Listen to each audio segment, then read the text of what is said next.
Hi, I'm Jen Barnes, and you're about to experience how to ditch the old ways of doing things, embrace your neurodivergence, learn tips and tricks to function optimally, and love yourself, neurodivergence and all.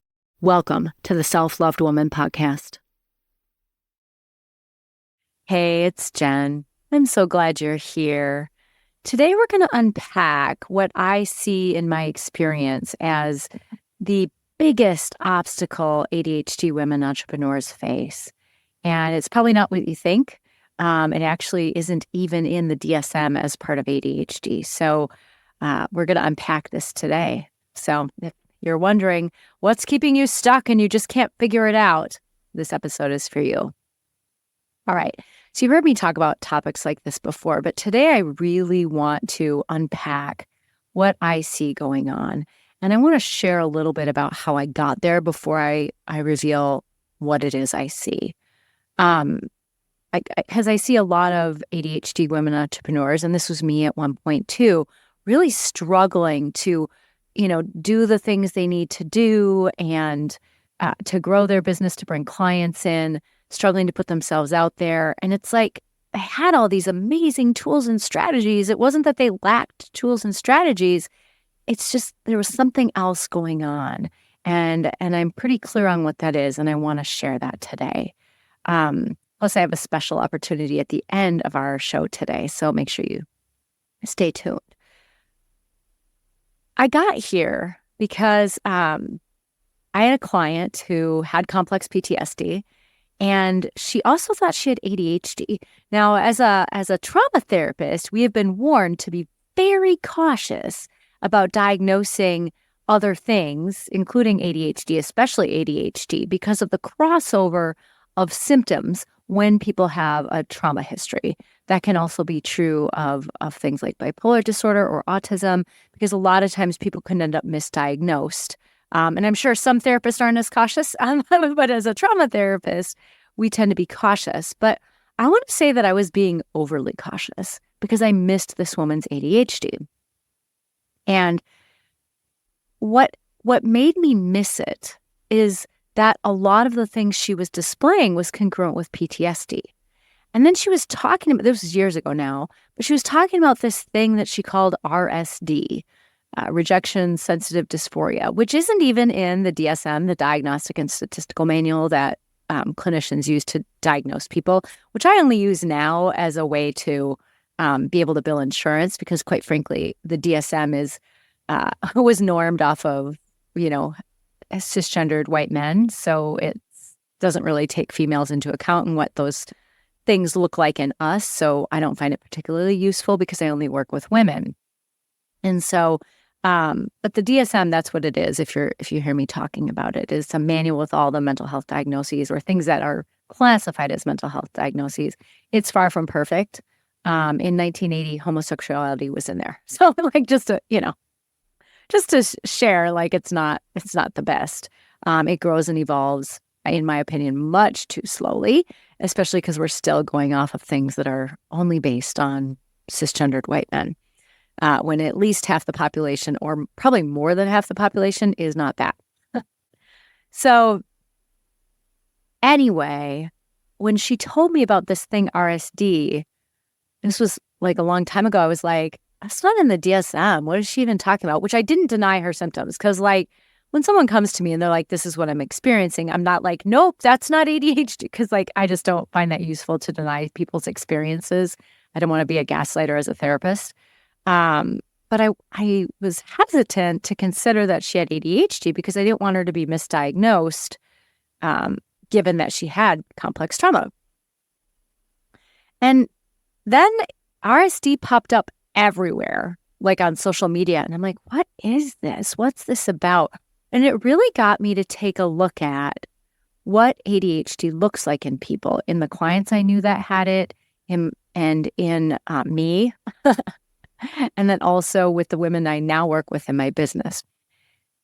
And today, to prepare for this, I looked at the DSM-5 criteria of ADHD. So this is like what our common language in the field is around ADHD, which I'm just going to say I think is total bullshit. Because I read the language in it and it's like fails to do this, and inability, seems like they're not listening when you talk. I mean, it just was like all this shaming language. And I'm like, okay, this supports my hypothesis, which I'll get to. But it was just gross. And most of the symptoms, or symptoms as the DSM puts it, I prefer the word traits, are actually things that if the underlying things going on with ADHD were like actually addressed, then they wouldn't be seen as problems. So I want to get into this a little bit today and share what I think is the real problem. I mean, I think certainly we all have, with ADHD, we can have challenges with getting ourselves to do stuff. Sometimes we can have a hard time focusing, paying attention, those kind of things for sure. But a lot of the things aren't just about ADHD. It's about growing up ADHD in a neurotypical society, especially as a woman, often undiagnosed and unrecognized, so that we received constant criticism and complaint and correction. There's a pediatric psychiatrist, I believe he's out of Harvard, but he estimated that by age 10, ADHD children have received 20,000 more critical or corrective comments, which I did the math. Like, if you start in kindergarten and you only consider their school years, and that's like 3 negative comments an hour, 3 more negative comments an hour. And when I think about how often I was told to stop talking, like, I think 20,000 is a very conservative estimate, right? So anyway, I don't know if you can relate to that, but certainly I can. But I want to talk a little bit about the different pieces of ADHD. And first of all, it's horribly named. It's attention deficit hyperactivity disorder. Well, it's not that we have a deficit of attention. It's that we're inconsistent in how we pay attention because of how we're expected to pay attention. So the word disorder is just ridiculous. But then also the word hyperactivity, people think it only means hyperactive activity in your body. But pretty much everyone I know with ADHD, our thoughts move very quickly. Our brains are hyperactive. And even the word hyperactive, I'm not really a fan, because hyperactive compared to who? Like, what if our brains are the normal ones, right? Like, who says that our brains are hyperactive? I just think they're quick moving compared to maybe people who don't have ADHD. So I want to break this down a little bit. When we look at ADHD, which again, poorly named, but that's what the word the label I'm going to use, because that's what we're talking about. There's 2 main pieces of it. And one is the difficulty with sustaining attention that they talk about. And the other one is quote unquote hyperactivity. And there are some legitimate things that go on here around the difficulty paying attention. And a lot of it has to do with how our nervous systems are wired. We have more of an interest-based nervous system. So if something is boring to us, it is very hard to pay attention without finding a way to make it interesting first. And there's a bunch of ways to make it interesting. One is creating novelty. One is urgency. We know that one because, right, procrastination works. And the reason it works is because we're creating interest, because we're like, oh crap, I gotta get this done. And now all of a sudden it's interesting. There's like 4 more that I teach in my program, but those are some ways that we build our interest to get us to do stuff. So what if it's that, like, it's not that we don't know how to pay attention? What if it's just like no one taught us how to pay attention the way our brains are wired? It's not necessarily a deficit, but just like a difference. And we just need different ways of attending to things. I will also add, as part of that, in order to be able to sustain attention and not be distracted, a lot of times if we pay attention to our energy levels throughout the day and the best time of day to do a given task, we can actually be much more focused and end up oftentimes hyper-focusing even, which again, hyper-focus, whatever, what's hyper, but we can focus very intently for a long period of time if we are matching our own flow of energy and attention throughout the day. For example, I do my best creative work in the morning or very late at night. So I record my podcast in the morning after I've done all my exercise and yoga and meditation and morning writing and all that, my podcast or content writing is the first thing I do. And it needs to be because I'm able to be sharper and more present and not have to start over as many times as if I do it in the afternoon. True story. And for some people, the morning is the best time for them to deal with a complex tech issue.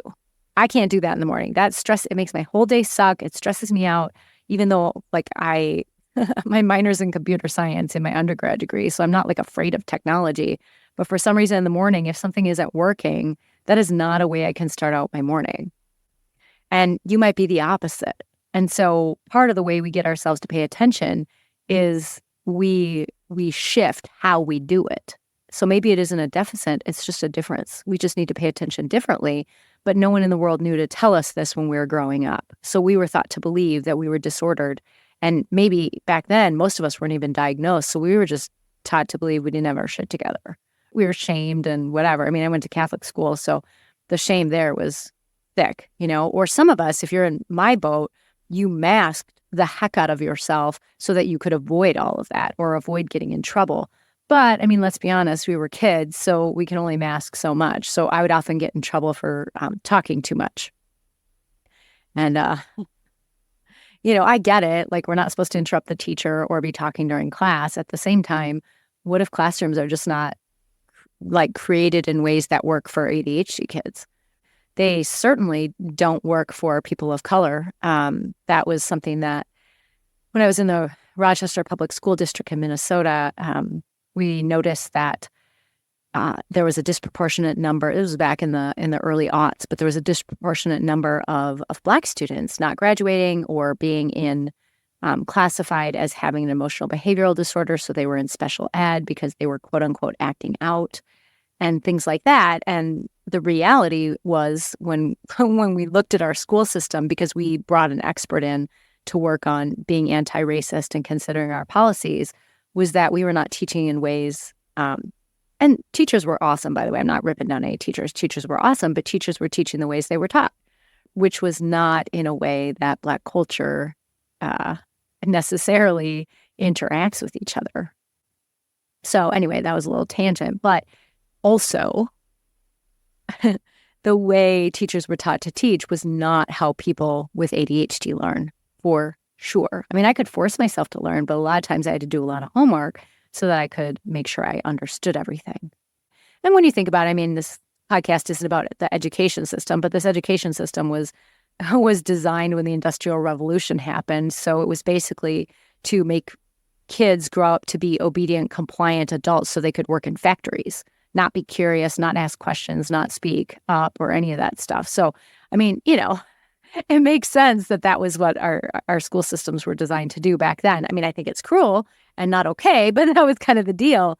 And so, our teachers are continuing to evolve and grow. They're amazing people, and they're in a system that's outdated, and some schools are doing really nice work trying to shift out of that. So that's cool. But anyway, that was my ADHD tangent for the day. I don't know if I get only one. We'll see. But anyway, I do want to circle back though to talking about this difficulty with paying attention and how some of it is because of how we're going about trying to get ourselves to pay attention.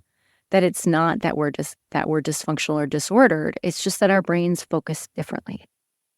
And so if we can create interest in things or time when we're working on things, it becomes much easier to pay attention.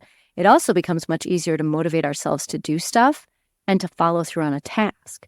Because one of the things that was in the DSM when I was looking at it this morning was complete lack of follow through. And I was like, well, that's really nasty and negative, gross. But we do sometimes have a hard time following through. And I believe, and what I've witnessed, is the reason we have difficulty following through is because we lose interest. And when we lose interest in something, we don't want to spend time and energy on it. So we need to find ways to make it continue to be interesting if it's something we actually have to finish. And try and find the right timing of when to do it. So I wanted to talk about that piece because it's really important. A lot of us shame ourselves like, oh, I just can't get myself to do it, or I can't focus, I'm not motivated. And In reality, some of it is just we have to do it differently. We have to recognize that, and different from what, but I mean, we do it differently than people who do not have ADHD. And that's just how it is. But that doesn't make us disordered or broken or anything. Okay. So one of the things that's in there is difficulty organizing. And, it had some like shamey words around being forgetful and uh, being forgetful and losing things and stuff like that. But the reality is we can get distracted, and it's boring to put stuff away. I kind of created games without knowing it. As a kid, I was like, ooh, let's see how fast I can do this, right? Because then it was like a race. Like I could do that. Although sometimes that jacked up my nervous system because I was always racing to get stuff done. So there's that. But my rule is don't put it down, put it away. My other rule is touch it once, because that addresses some of our difficulty with organizing. We may need someone to help us create the external structure of organization that works for us. But once we have that, if we can just, as soon as you have it, just put it away. And it's tempting. I get it. There are times where I'm like, I don't want to put it away. But if you don't, you know what's going to happen. If I don't put something away after I use it, it gets set down. And then the next thing gets set down, and the next thing, and the next thing. And that's how we have piles. And then it can be hard to find stuff, and we lose stuff. And so this is a legitimate brain difference. And so this is something that is inherent in how our neurology is. And we come by it honestly, and it's hard, and we get to have compassion for ourselves. And if we want to stop losing things or forgetting things, we've got to find ways to organize our stuff, our tasks, our calendar, and the like. And so I know for some people, the word structure is a 4-letter word. But what I like to tell people is, remember, you're the one creating the structure. It's not being imposed on you by someone from the outside. Because chances are, if you dislike structure, there's a good chance that someone tried to force it on you and shame you when you didn't stick to it. So it might not be that you don't like structure. It's just you have parts of you that don't like what it reminds you of, the pain or even trauma of what you went through when someone was trying to force a structure on you. But when you're creating your own structure, you get to design it, and you get to do it the way your brain works, which is fantabulous for sure. I did want to circle back a little bit to the difficulty focusing and mention in the DSM, they talk about having trouble with details, and so that we make quote unquote careless mistakes. I could see that. I'm like, oh yeah, I'll do that. And I'm not a fan. Like, careless is just such a judgy word. Details are hard because they're boring. Sometimes. I used to really like detail for some things. Like, I used to love accounting in high school, and I could sit and just do it, right? So there's some things we like, but again, what was the difference? It was interesting to me. So it's not that we never can handle details, although sometimes if we have too many details at once and it's just all there, it's too much. So we need to find ways to chunk things into groups and then organize each chunk, because we get overwhelmed with too many details. And that's when we start to miss things. But it's not because we're inherently careless, right? It's because we were not taught ways that work for ADHD to keep track of things and to deal with details without getting overwhelmed, and then to be able to actually do them. Okay, so I want to shift over to talking about hyperactivity, because hyperactivity is the other big piece of ADHD. And I think the DSM gets this wrong, because it talks about like, oh, if you have inattentive type, you don't necessarily have hyperactivity. But like every person with ADHD inattentive type I know, which then they call ADD because they don't think the H fits, which I get, has a hyperactive brain, or a fast moving brain. And so you have that quote unquote hyperactivity. It's just not in your body, perhaps. Whereas someone like me, I clearly have hyperactive type. If you've ever watch me on video, you know, I move a lot, I fidget, I make faces when I talk, you know, and so I'm always in motion. It is very hard for me to sit still. My therapy clients just know and accept that. Like, I am not someone who just sits still indefinitely. And that's just how my body is. But if you have what they would call inattentive type of ADHD, you might be like, I could sit still as a rock. But what is your brain doing? Is it moving quickly? Because that's the piece of this. That's the piece of this. The other piece I want to talk about relative to hyperactivity, and then I'll get into what I think is really causing most of the problems for us, because these things I've talked about already, it's really just that, like, we don't know good ways. Like, it's not mainstream to know ways to help our brains, right? It's not that our brains are broken. We just need the right tools. And then after I talk a little bit more about hyperactivity and some of the things that I think are complete and utter bullshit, then I'll get into what that big thing is. But I want to mention, like, as I was looking through these criteria this morning, I was like, this is awful. Like, I haven't read the DSM in a long time. I read DSM-4 in grad school, like, a long time ago, 20 years ago. Well, more than 20 years ago. But I I haven't, you know, when DSM-5 came out, I kind of skimmed it, but I didn't like read really, really closely. And some of the stuff in here is just inaccurate, and some of it's just rude. Like, it says, seem to not listen when spoken to directly. Well, some of us can listen better when we're not making eye contact with the person. I listen better if I'm fidgeting with something. And it's true, sometimes we're not listening because our brains move quickly, and we already kind of have the gist of what someone is saying, and we're like, come on, you're talking so slow, right? To us, they're talking slow. And so our brains just start to go elsewhere because we're bored. And that doesn't mean the people in our lives are boring. It just means that they have a different pace of communication. And so we get called out for not being able to pay attention or seeming like we're not listening. But the fact of the matter is we want to listen. It's just like the style of communication the other person has is not our style of communication.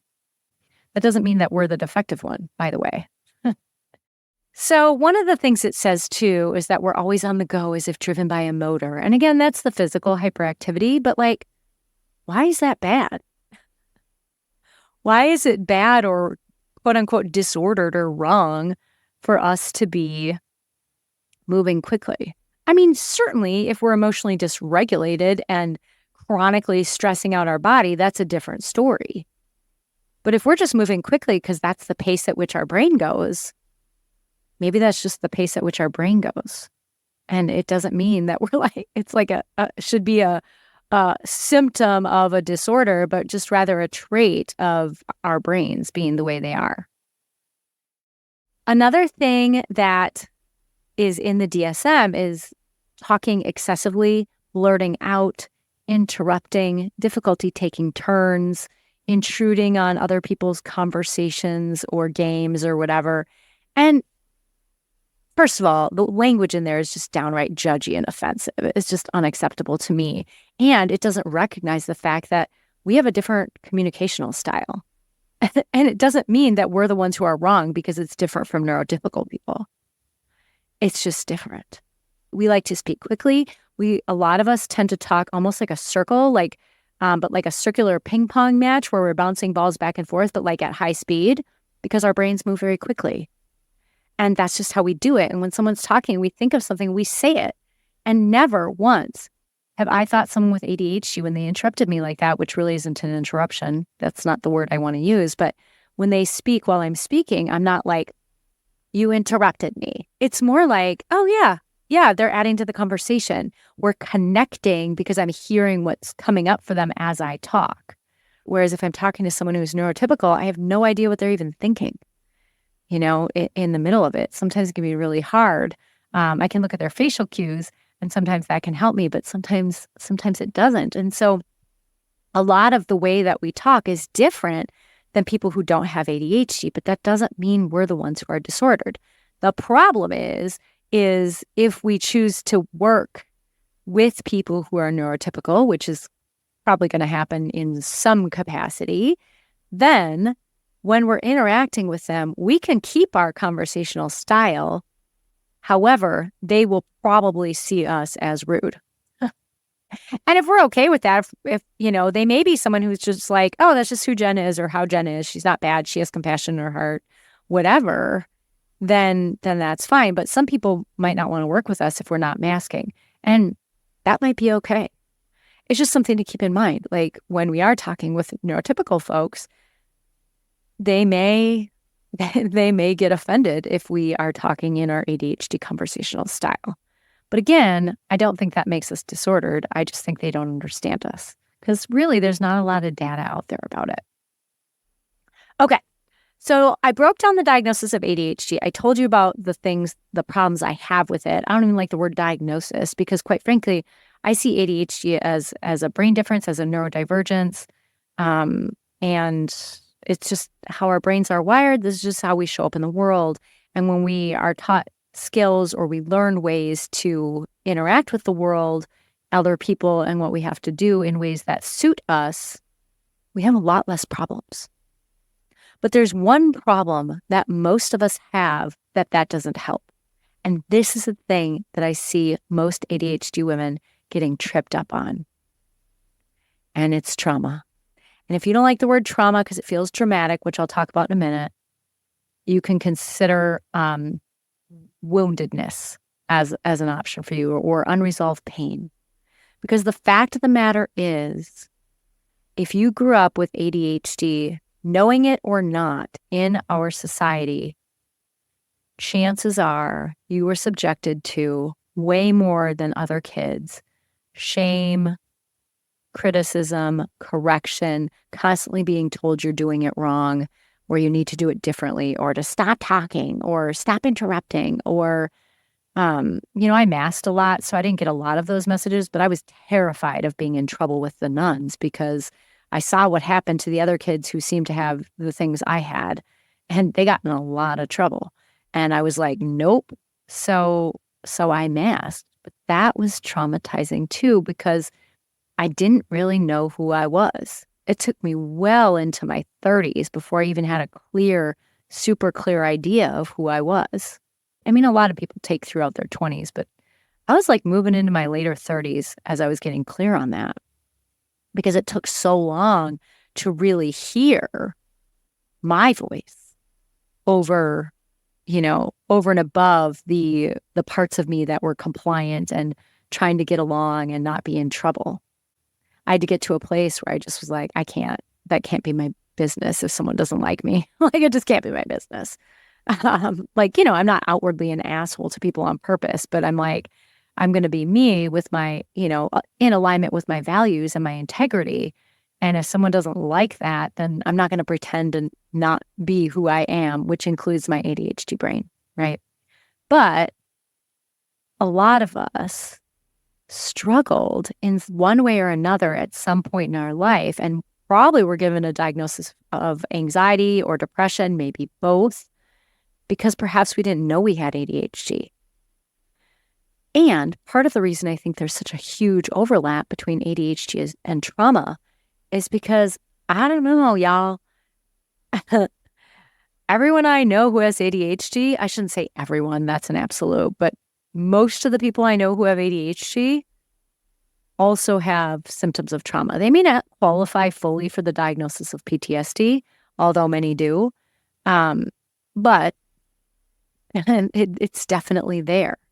And so I want to talk a little bit about that, because this is what tends to hold ADHDers back. Because once you get the skills and strategies, you figure out how to work with your interest-based nervous system and the flow of your energy and how to interact socially in a way that works for you, which may be masking. It might be just being you, and people learn that that's how you talk.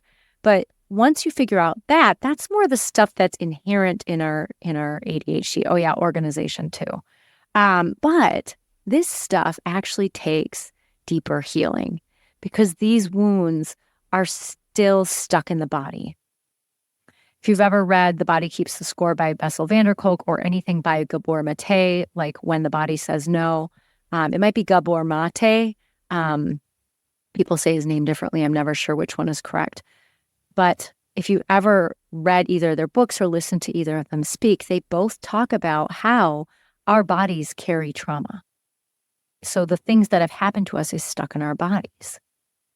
And a lot of times it's stuck in the past. So from an IFS perspective, I'm a IFS therapist, internal family systems, and I use IFS in my coaching. From that perspective, we have younger parts of us who hold these wounds from growing up, ADHD and being criticized and told we were doing it wrong or whatever else. And so from that perspective, we recognize that there's not necessarily all the parts of us living in the present, that there's some healing we need to do to release that. And you might be like, well, what does that even look like? RSD. RSD is not in the DSM, but a lot of people with ADHD are highly rejection sensitive, which if you think about all the criticism and correction and complaints and comments about doing it wrong we received, who wouldn't be sensitive to rejection? Because a lot of us were shamed for the very way our brain worked, and we didn't know how to do anything differently because the grown-ups in our life didn't know how to do anything differently. So to me, all of the RSD that people talk about, that rejection sensitivity, stems from the trauma of growing up ADHD. And again, you can use the word wounding if the word trauma doesn't fit for you, but I want to say something about the word trauma. Most of us have some kind of trauma in our life. And the thing is our brains, our bodies don't differentiate between different kinds of trauma. So some people may have been raped or abused in a cult, or been sexually abused by their parents, or physically abused, or verbally, emotionally abused. And some people may have just gotten the criticism, I don't want to say just, but may have gotten criticism of ADHD, or judgment if they got anything less than an A. I had a client who that was true. And when you consider, when we ask people, and I've had this happen, when you're doing trauma treatment with people and you ask them on a scale of 0 to 10, how much does this distress you? It's all relative. It's not like only the people who were sexually abused say 10. Even the people with a couple of critical comments that they hung on to, or being criticized if they got an A-, those people also will say 10, because trauma is relative. And so if you're like, well, yeah, but I mean, it wasn't like I was sexually abused or anything. Yeah, but your nervous system doesn't know the difference. Your nervous system doesn't know the difference between a tiger chasing you and a dirty look from someone or a negative comment on social media. One is life-threatening, the other is not. Mostly. I mean, I don't know if they threaten to come to your home and kill you. That could be life-threatening, but generally that's not what's going on. And so your nervous system does not know the difference, and it responds to threat in those cases. And so if you're like, I don't really have trauma, well, what definition of trauma are you using? Because your nervous system doesn't know that. If you experienced all this criticism and correction, or had to mask and hide who you are and how you are so as to still be lovable, tell me that's not trauma. So I want to talk a little bit about how not only is RSD closely linked to trauma, but other pieces. Shame. Oh my gosh, so much shame. That is a direct link to trauma and to RSD. Emotional dysregulation. People with ADHD often talk about difficulty regulating their emotions. Well, think about it. If your nervous system, if growing up, if you received a lot of criticism and complaint and correction, more than the average kid, or you had to hide and mask how you naturally were just to be lovable, your nervous system was often in your fight or flight response or shutdown response, bouncing back and forth between the two more often than it was in that state where it's safe to rest and digest and connect, the ventral vagal response.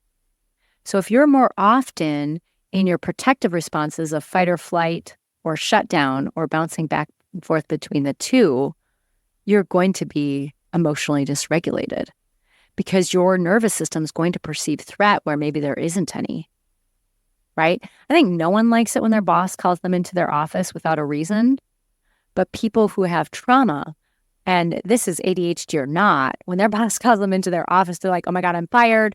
They're going to tell me I'm the worst person ever. They're going to make it impossible for me to ever get a job and I'll be homeless, and I'm not in any way knocking people who are unhoused. But I know that's a common fear. And it's fear I've had over time. And that tends to be very intense for people who hold trauma, including ADHD women, like disproportionately so. Because all that criticism makes it feel like your nervous system perceives that as life-threatening danger. Now, if you're actually going to be fired, maybe it is life-threatening danger because maybe you don't have any savings. And so if you do get fired, you won't have money to pay your mortgage, and then that is a problem.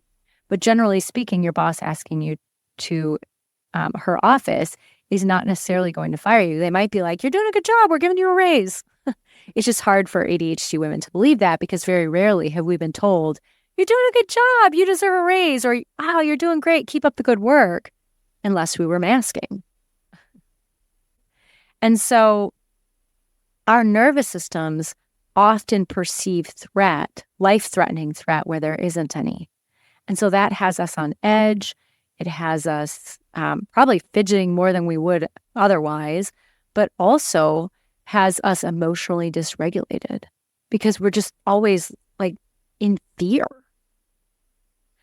So when you think about that, maybe it's, not a symptom of ADHD, but a symptom of trauma, the emotional dysregulation, even though a lot of us see it.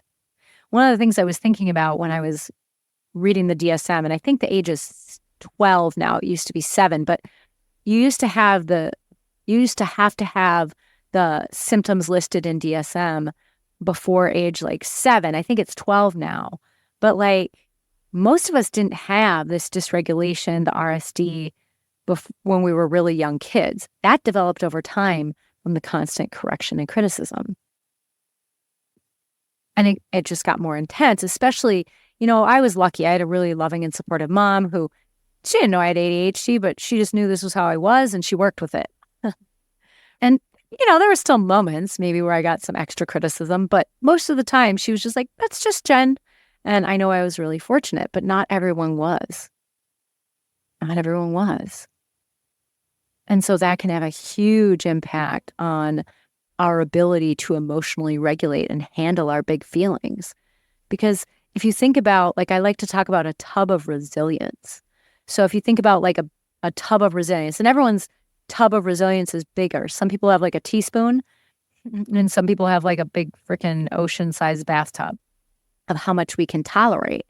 And, if like, let's say you grew up, upper middle class and your parents loved you and, no parent is perfect, but generally speaking, they weren't verbally, emotionally abusive or, yeah, they yelled, but not like crazy intense because, sometimes parents get frustrated and your teachers treated you well and you were gifted well enough cognitively that you weren't put in a gifted and talented program because that's a whole nother traumatic experience that I could unpack another day. Usually after you exit that and you start to be amongst your true peers and struggle because you realize you're not as special as you were told you were because there's other people like you. But anyway, I digress. But, maybe you had all these wonderful things in your life and it's like, oh yeah, this is pretty great. Well, I'll tell you what, if you had this life that was pretty great, well, you don't have a lot taking up space in your bathtub of resilience. So when you have things happen now in your life, it doesn't really put you over the edge of your coping ability. But let's say your tub of resilience is small to begin with because maybe it's just how your nervous system is, or maybe you grew up in not a great place. But then you add the layer of all this unresolved trauma. You add the layer of having an ADHD brain in a world that doesn't really acknowledge that as being acceptable at this time. And you add that, And it fills up your tub of resilience so that when something happens in the present, it blips you into an emotional response that maybe wouldn't blip someone else who maybe doesn't have all that other stuff, that baggage, if you want to call it baggage. And so that is often why us ADHDers can look so emotionally dysregulated. Another piece of it is we tend to feel very misunderstood and not accepted. So, that kind of makes us feel pretty sensitive. And I think there is, Elaine Aron wrote the book Highly Sensitive People, or The Highly Sensitive Person. And she has since come out and said, like, okay, yeah, I wrote that book about HSPs, but what I later found is the people I based the book on, pretty much most of them are autistic. I'm not saying all of people with ADHD are autistic, but I can't help but wonder what if our high sensitivity is part of our neurodivergence? And, I actually think our high sensitivity is a gift. It's what allows us to be so attuned to people. It actually is what probably makes conversation for us different, because we're so tuned in, we already intuitively get where they're going. And so it can make it hard because we're like, come on, I know what you're saying. And so that's when we seem like we're tuning out. But in a lot of ways, it can really serve us, our higher level of sensitivity. However, that also plays into our emotional regulation challenges that we sometimes face. A big thing that's common with trauma is avoidance. And this is huge for ADHDers to recognize. People who have a traumatic past or have unresolved traumatic experiences often avoid things that remind them of the trauma from their past. They avoid situations that could possibly result in the same thing. Now, I want you to think about that. If you were sexually abused, you might avoid men, for example. If you were in a war zone, you might try and find a different place to live. But what if you were frequently criticized for how you function in the world? What do you hide from? Other people. So maybe there's some isolation there. Doing things that put you out there, where you put yourself out there and people could have an opportunity to criticize you. Anyone have a hard time posting on social media? This could be you. And so if we're trying to avoid things that, and this is all subconscious. It's not like you're sitting up at night going, I'm going to deal with these traumatic things that happened to me by just avoiding anything that could possibly put me in that situation. That's not how it happens. Your brain is smart. It's trying to protect you the best way it knows how. And it does it by, on some level, and this is protective parts of you, not letting you be in situations that feel unsafe. And this is why you'll hear me in other episodes talk about the difference between uncomfortable and unsafe. Except that doesn't always make sense if you have trauma around this, because it can be uncomfortable to put yourself in a situation where, you're putting yourself out there. But if you have trauma around being constantly criticized, your nervous system might believe it's unsafe, even though it's not actually life-threatening in most cases. That's a big one. That's a big one to think about, is how the parts of us, our protective parts, our brains, our nervous system is trying to, I guess your brain is part of your nervous system, but all of that is trying to protect you from having to go through what you already went through. And when you think about what keeps most entrepreneurs stuck, it's getting tasks done and putting themselves out there and asking, making offers to clients and asking them to work with you. Well, those are all very vulnerable things. Maybe not the getting tasks done. The getting tasks done is something that we tend to have challenges with, though, and get criticized about. So it can make it feel like something we avoid even more if it's something we don't want to do or haven't been great at in the past. But those other things are pretty vulnerable. And if we already have a nervous system that's primed to see threat, and so we avoid things that might put us there, well, then it makes sense that you're struggling to get yourself to post on social media or ask people to join your program, or even energetically be in that space to attract those people to you in the first place. This is big stuff. And it's not just how our brains are wired. How our brains are wired is stuff that we can work with using the right tools. And I'm not saying it's easy, especially because sometimes the way we do things, like maybe you found a way to make something interesting and it works for like 6 months, maybe 2 months, I don't know. And then all of a sudden you're like, "Hey, that used to work." Well, your go-to is to shame yourself because of what you experienced. But in fact, it just means that your interest-based nervous system no longer finds the tool that you're using interesting and you need to switch. It doesn't mean you're bad at using tools consistently. It just means your brain doesn't like consistency. It likes novelty, right? To some degree. One more thing I want to talk about is that common for people with trauma is difficulty sleeping and, believe it or not, difficulty concentrating. And I hear from a lot of ADHD women, they have a hard time sleeping. And they're like, my brain won't turn off. My brain won't turn off. And some of that could be ADHD. Our brains do move quickly. But some of it could be like the trauma of everything. But difficulty concentrating, oh my gosh, we're exacerbating something that we already have a hard time with. And so as you can see, it's really important to understand, like, where is all this stuff coming from? Because the intervention is different.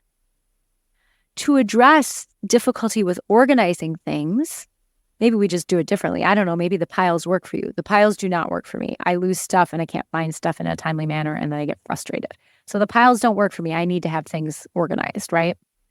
But maybe the piles work for you. And to get yourself to do stuff, working with your interest-based nervous system and your energy level throughout the day and trying to, delegate things that you're just not going to be able to do. Like, all of those things are ways to work with your ADHD. But that's not going to help the underlying trauma you have. Instead, you need to regulate your nervous system and work with the parts of you who hold this trauma. And so if you're interested in hearing more about how to do this work, I have an upcoming 3-day live training starting on April 25th. And it's called How to Overcome Invisible ADHD Obstacles so you can build a prosperous, meaningful business you love. And we'll meet for 3 days, not the whole time, like just a couple hours each time. And we'll unpack some of this that we've talked about today, but also show you what you need to do to start to work through it and be able to work through it. This is something I work with women in my program, and it's so effective to address this. They're able to actually stop being stuck when this is named and worked with, when the parts of them who hold this are able to go, oh, I don't have to do this anymore, and step back, and you're able to just start to be you more and more. So if you're interested in having a glimpse into this work and know all the pieces of it, you're welcome to register for my 3-day live. The link is in the show notes. And who knows, maybe you'll decide you want to join my program and we can do even some deeper work with you on this, where you have more opportunity for like one-on-one coaching. It's something I do really well at. So if this is something you're struggling with, I just want to put that bug in your ear because I know I can help. So, all right, y'all, it's been a pleasure to connect with you today. And I hope you have a lovely rest of your day, whatever that is for you. Take care.